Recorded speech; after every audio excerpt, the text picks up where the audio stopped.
நீ சாக போற காலத்துல அப்புறம் நீ கை காலுக்கு உனக்கு ஏதாவது ஒரு பிரச்சனை வந்துருச்சுன்னா அப்புறம் நீ கீழே கீழே விழும்போது அப்புறம் உனக்குன்னு ஒரு சொம்புல தண்ணி மோந்துட்டு வர கொடுக்க யாரா இருக்கா? சரி, அதுக்கு நான் என்ன பண்ணணும்? ஒரு கல்யாணத்தை பண்ணிக்க.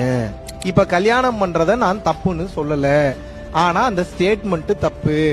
என் பொண்டாட்டி தான் என்ன காப்பாத்துவா, என் புருஷன் தான் என்ன காப்பாத்துவான்னு நீங்க நினைச்சீங்கன்னா மிகப்பெரிய அறியாமை, மிகப்பெரிய முட்டாள்தனம். இப்படி உங்களுடைய வாழ்க்கையை வாழக்கூடாது. நீங்க கல்யாணம் பண்ணிக்க, குழந்தைய பெத்துங்க, ஆனா கல்யாணம் பண்றவ கடைசி கூட வரமாட்டான்ற நம்பிக்கையோட கல்யாணம் பண்ணி தாலி கட்டணும்.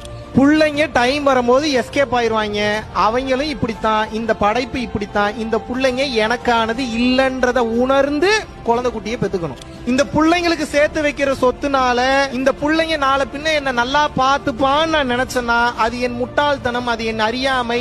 அவனுக்கு என்ன விதி எழுதப்பட்டிருக்குன்னு தெரியல, எனக்கு அந்த அறிவு எனக்கு கிடையாதுன்றத புரிஞ்சு சொத்து சேர்த்து வைங்க. அவன் மொத்தத்தையும் எடுத்துட்டு போனாலும் வலிக்காது உங்களுக்கு. இப்ப பிரச்சனை என்னன்னா, நீங்க பண்ற ஒவ்வொன்றுக்கு பின்னாடி ஒவ்வொரு எதிர்பார்ப்பு இருக்கு. ஏன் கல்யாணம் பண்ணிக்கிறீங்க? ஏன்னா அவர் என்னைய நல்லா பாத்துப்பாரு, 3 வேளை சோறு போடுவாரு. வலிக்கும். நாளை பின்ன ஏதாவது மாறு. எப்படி நாளைக்கு என்ன சீன் எழுதிருக்குன்னு உங்களுக்கு எப்படி தெரியும்? எனக்கே தெரியாது நாளைக்கு என்ன சீன் எழுதிருக்குன்னு. இப்ப நான் ஜெயிலுக்கு போயிட்டு வந்தேன், எத்தனை பேருக்கு தெரியும்? கனவுல கூட நினைச்சு பார்க்கலாம் நான் புழல் ஜெயிலுக்கு போயிட்டு வருவேன்னு. ஆனா போயிட்டு வந்தேன். ஏன் போயிட்டு வந்தேன்? எழுத போட்டிருக்கும் போல உள்ள போனேன், வெளியே வந்தேன். இப்ப நான் வெளியே நிம்மதியா சுத்தலியா? இது உள்ளுக்குள்ள இருக்குமா? நான் எப்ப நீ சாக போற காலத்துல